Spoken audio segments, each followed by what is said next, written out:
Hello friends, ਅੱਜ ਅਸੀਂ class 7ਵੀਂ ਦਾ chapter 8 ਕਰਾਂਗੇ ਜਿਸ ਦਾ ਨਾਮ ਆ ਨਵੇਂ ਰਾਜ ਅਤੇ ਰਾਜੇ। ਠੀਕ ਹੈ ਜੀ। 6 ਕਲਾਸ ਦਾ ਅਸੀਂ ਸਾਰੀ ਵੀਡੀਓ ਬਣਾ ਚੁੱਕੇ ਹਾਂ, ਤੁਸੀਂ ਉਹ ਵੀਡੀਓ ਦੇਖ ਸਕਦੇ ਨੇ, ਪਲੇਲਿਸਟ ਬਣੀ ਹੋਈ ਹੈ। ਇਸ ਵਿੱਚ ਅਸੀਂ ਪ੍ਰਤਿਹਾਰ ਵੰਸ਼, ਪਾਲ ਵੰਸ਼ ਤੇ ਰਾਸ਼ਟਰਕੂਟ ਵੰਸ਼ ਬਾਰੇ ਚਰਚਾ ਕਰਾਂਗੇ। ਠੀਕ ਹੈ। ਦੇਖੋ, ਉੱਤਰੀ ਭਾਰਤ ਵਿੱਚ ਨਵੇਂ ਰਾਜਾਂ ਦੀ ਸਥਾਪਨਾ। ਠੀਕ ਹੈ।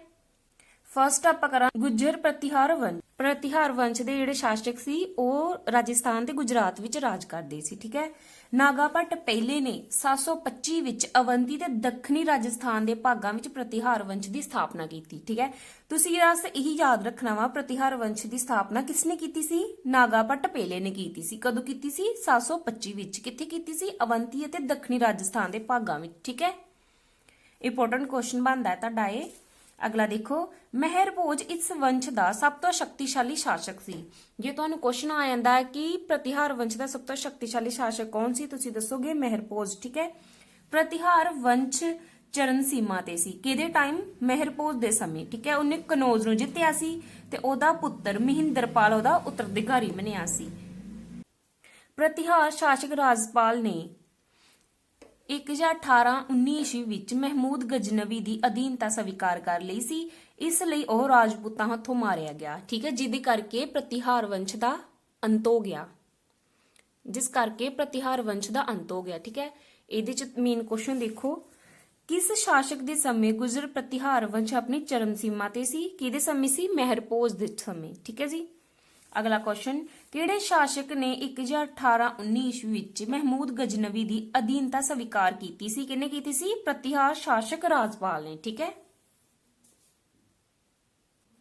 ਇਹਦੇ ਵਿੱਚ ਸਿਰਫ ਇਹੀ ਯਾਦ ਰੱਖਣਾ ਵਾ ਕਿ ਗੁੱਜਰ ਪ੍ਰਤਿਹਾਰ ਵੰਸ਼ ਦੀ ਸਥਾਪਨਾ ਕਿਹਨੇ ਕੀਤੀ ਸੀ? ਨਾਗਾ ਭੱਟ ਪਹਿਲੇ ਨੇ ਕੀਤੀ ਸੀ ਤੇ ਸ਼ਕਤੀਸ਼ਾਲੀ ਰਾਜਾ ਕੌਣ ਸੀ ਇਹਦਾ? ਮਹਿਰ ਭੋਜ ਸੀ। ਠੀਕ ਹੈ ਜੀ। ਹੁਣ ਅਸੀਂ ਪਾਲ ਵੰਸ਼ ਕਰਾਂਗੇ। ਠੀਕ ਹੈ ਜੀ।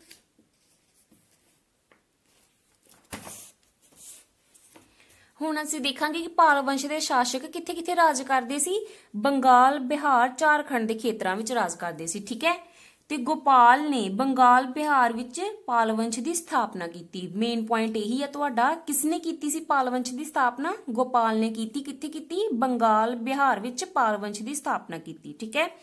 ਗੋਪਾਲ ਦਾ ਪੁੱਤਰ ਧਰਮਪਾਲ ਸ਼ਕਤੀਸ਼ਾਲੀ ਰਾਜਾ ਸੀ। ਠੀਕ ਹੈ। ਗੋਪਾਲ ਦਾ ਪੁੱਤਰ ਧਰਮਪਾਲ ਪਾਲ ਵੰਸ਼ ਦਾ ਸ਼ਕਤੀਸ਼ਾਲੀ ਰਾਜਾ ਸੀ। ਠੀਕ ਹੈ।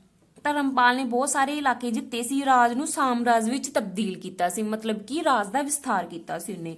ਧਰਮਪਾਲ ਇੱਕ ਬੋਧੀ ਸੀ। ਠੀਕ ਹੈ। ਉਸਨੇ ਵਿਕਰਮਸ਼ਿਲਾ ਵਿਹਾਰ ਦੀ ਸਥਾਪਨਾ ਕੀਤੀ ਜੋ ਬਾਅਦ ਵਿੱਚ ਇੱਕ ਮਹਾਨ ਯੂਨੀਵਰਸਿਟੀ ਬਣਿਆ ਤੇ ਉਸਦਾ ਉੱਤਰਾਧਿਕਾਰੀ ਦੇਵਪਾਲ ਇੱਕ ਪ੍ਰਸਿੱਧ ਸ਼ਾਸਕ ਹੋਇਆ। ਠੀਕ ਹੈ। ਹੁਣ ਦੇਖੋ, ਪਾਲ ਸ਼ਾਸਕਾਂ ਨੇ ਭਵਨ ਉਸਾਰੀ, ਚਿੱਤਰਕਾਰੀ, ਸਿੱਖਿਆ ਤੇ ਸਾਹਿਤ ਦੇ ਖੇਤਰ ਵਿੱਚ ਬਹੁਤ ਉੱਨਤੀ ਕੀਤੀ। ਠੀਕ ਹੈ। ਬੁੱਧ ਧਰਮ ਦੇ ਅਨੁਯਾਈ ਸਨ। ਕੌਣ ਸੀ? ਪਾਲ ਵੰਸ਼ ਦੇ ਉੱਤਰਾਧਿਕਾਰੀ ਜਿਹੜੇ ਸੀ ਬੁੱਧ ਧਰਮ ਦੇ ਅਨੁਯਾਈ ਸਨ। ਦੇਵਪਾਲ ਸ਼ਾਸਕ ਨੇ ਬੋਧ ਗਿਆ ਵਿਖੇ ਇੱਕ ਪ੍ਰਸਿੱਧ ਮਹਾਬੋਧੀ ਮੰਦਿਰ ਬਣਵਾਇਆ। 12ਵੀਂ ਸਦੀ ਦੇ ਅਖੀਰ ਤੱਕ ਪਾਲ ਵੰਸ਼ ਦਾ ਅੰਤ ਹੋ ਗਿਆ। ਠੀਕ ਹੈ। ਹੁਣ ਇਹਦੇ ਆਪਾਂ ਕੁਐਸਚਨ ਦੇਖਾਂਗੇ।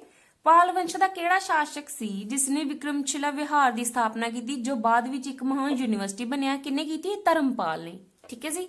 ਅਗਲਾ ਕੁਐਸਚਨ, ਪਾਲ ਵੰਸ਼ ਦੇ ਸ਼ਾਸਕ ਉੱਤਰਾਧਿਕਾਰੀ ਕਿਹੜੇ ਸਨ? ਪਹਿਲੇ ਨੰਬਰ ਤੇ ਗੋਪਾਲ, ਫਿਰ ਧਰਮਪਾਲ, ਫਿਰ ਦੇਵਪਾਲ। ਠੀਕ ਹੈ। ਗੋਪਾਲ ਨੇ ਪਾਲ ਵੰਸ਼ ਦੀ ਸਥਾਪਨਾ ਕੀਤੀ ਸੀ। ਕਿੱਥੇ ਕੀਤੀ ਸੀ? ਬਿਹਾਰ, ਬੰਗਾਲ ਤੇ ਝਾਰਖੰਡ 'ਚ।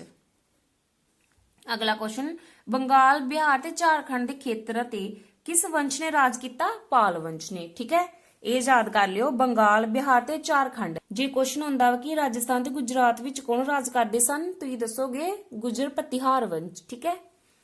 ਜੇ ਬੰਗਾਲ, ਬਿਹਾਰ, ਝਾਰਖੰਡ ਆਂਦਾ ਫਿਰ ਪਾਲ ਵੰਸ਼। ਹੁਣ ਅਸੀਂ ਕਰਾਂਗੇ ਰਾਸ਼ਟਰਕੂਟ ਵੰਸ਼। ਦੋ ਆਪਾਂ ਕਰ ਚੁੱਕੇ ਨੇ, ਗੁੱਜਰ ਪ੍ਰਤਿਹਾਰ ਵੰਸ਼ ਵੀ ਕਰ ਲਿਆ ਹੈ, ਪਾਲ ਵੰਸ਼ ਵੀ ਕਰ ਲਿਆ ਹੈ। ਹੁਣ ਆਪਾਂ ਕਰਾਂਗੇ ਰਾਸ਼ਟਰਕੂਟ ਵੰਸ਼। ਠੀਕ ਹੈ ਜੀ। ਰਾਸ਼ਟਰਕੂਟ ਵੰਸ਼ ਦੇਖੋ, ਹੁਣ ਦੰਤੀ ਦੁਰਗਾ ਨੇ ਮਹਾਰਾਸ਼ਟਰ ਵਿੱਚ ਰਾਸ਼ਟਰਕੂਟ ਵੰਸ਼ ਦੀ ਸਥਾਪਨਾ ਕੀਤੀ। ਕਿੰਨੇ ਕੀਤੀ? ਦੰਤੀ ਦੁਰਗ ਨੇ। ਠੀਕ ਹੈ। ਕਿੱਥੇ ਕੀਤੀ? ਮਹਾਰਾਸ਼ਟਰ ਵਿੱਚ। ਦੰਤੀ ਦੁਰਗ ਤੋਂ ਬਾਅਦ ਕ੍ਰਿਸ਼ਨ ਪਹਿਲਾ, ਗੋਬਿੰਦ ਦੂਜਾ, ਧਰੁਵ ਗੋਬਿੰਦ ਤੀਜਾ, ਅਮੋਵਰਸ਼ ਤੇ ਕ੍ਰਿਸ਼ਨ ਤੀਜਾ ਇਸ ਵੰਸ਼ ਦੇ ਸ਼ਾਸਕ ਹੋਏ ਨੇ। ਠੀਕ ਹੈ। ਇਹ ਯਾਦ ਕਰ ਲਿਓ ਤੁਸੀਂ ਕਿਹੜੇ ਕਿਹੜੇ ਸ਼ਾਸਕ ਹੋਏ ਨੇ।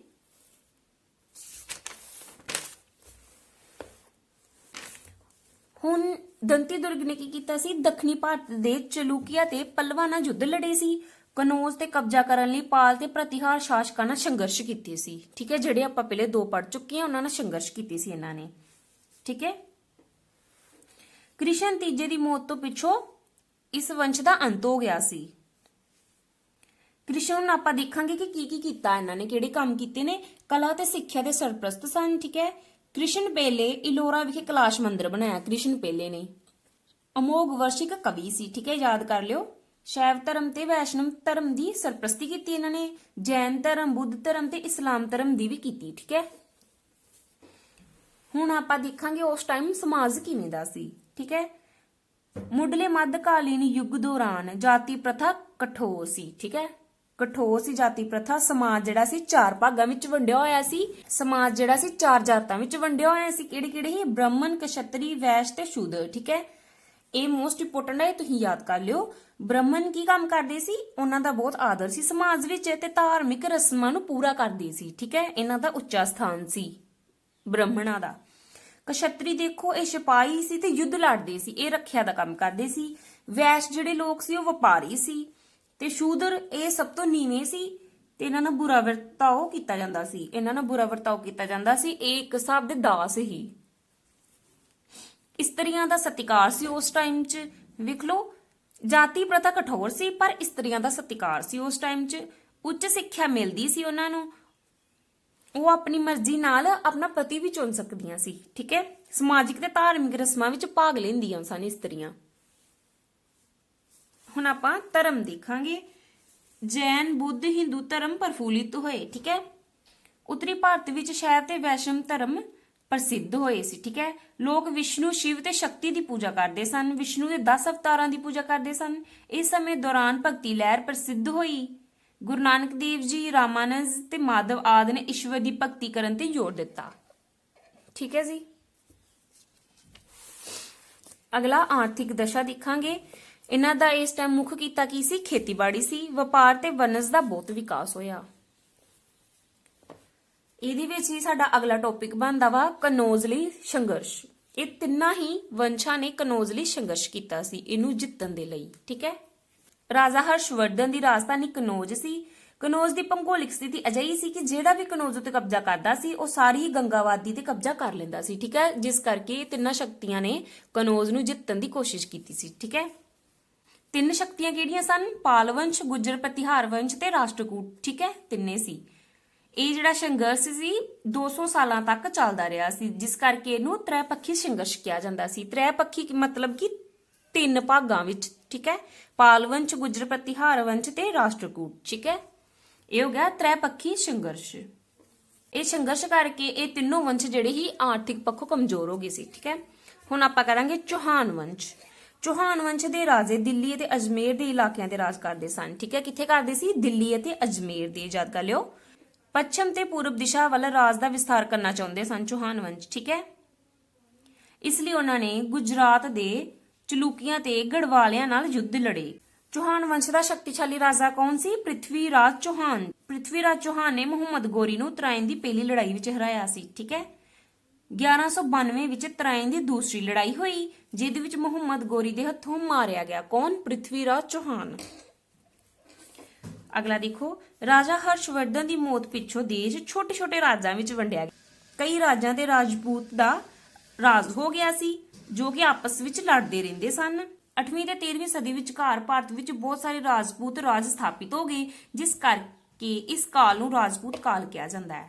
ਠੀਕ ਹੈ,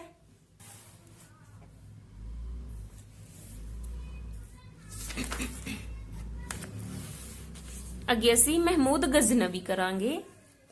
ਮੱਧਕਾਲੀਨ ਯੁੱਗ ਵਿੱਚ ਮਹਿਮੂਦ ਗਜ਼ਨਵੀ ਗਜ਼ਨੀ ਰਾਜ ਦਾ ਸ਼ਾਸਕ ਸੀ। ਠੀਕ ਹੈ, ਜੋ ਹੁਣ ਅਫਗਾਨਿਸਤਾਨ ਹੈ।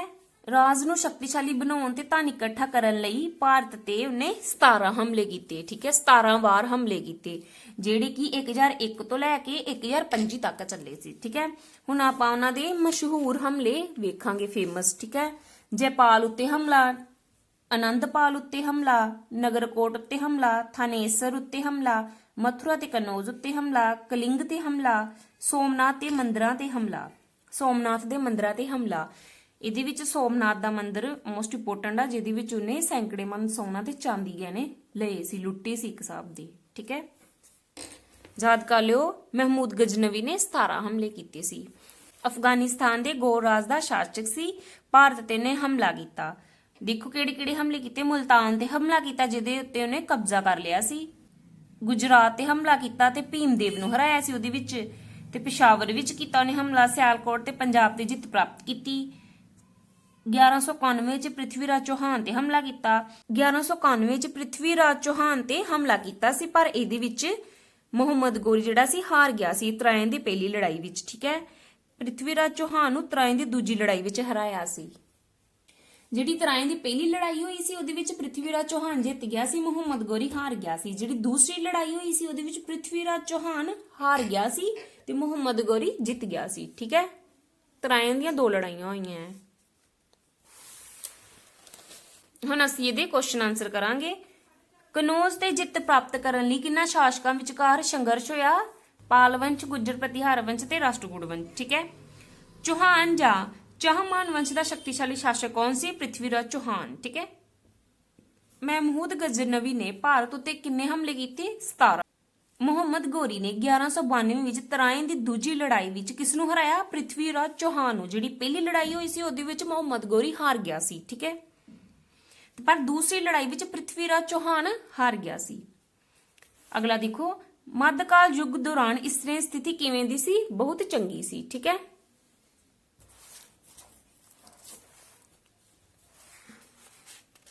ਜੇ ਤੁਹਾਨੂੰ ਸਾਡੀ ਇਹ ਵੀਡੀਓ ਪਸੰਦ ਹੈ ਇਹਨੂੰ ਲਾਈਕ ਤੇ ਸ਼ੇਅਰ ਜ਼ਰੂਰ ਕਰਿਓ। ਇਹ ਵੀਡੀਓ ਤੁਹਾਡੇ ਸੀਟੈਟ ਤੇ ਪੀਟੈਟ ਲਈ ਇੰਪੋਰਟੈਂਟ ਆ। ਜਿਨ੍ਹਾਂ ਨੇ ਪਹਿਲੀਆਂ ਵੀਡੀਓ ਨਹੀਂ ਦੇਖੀਆਂ ਤੁਸੀਂ ਪਲੇਲਿਸਟ 'ਚ ਜਾ ਕੇ ਦੇਖ ਸਕਦੇ ਹੋ। ਸਾਰੇ ਟੌਪਿਕ ਉਹਦੇ ਵਿੱਚ ਮਿਲਣਗੇ ਤੁਹਾਨੂੰ।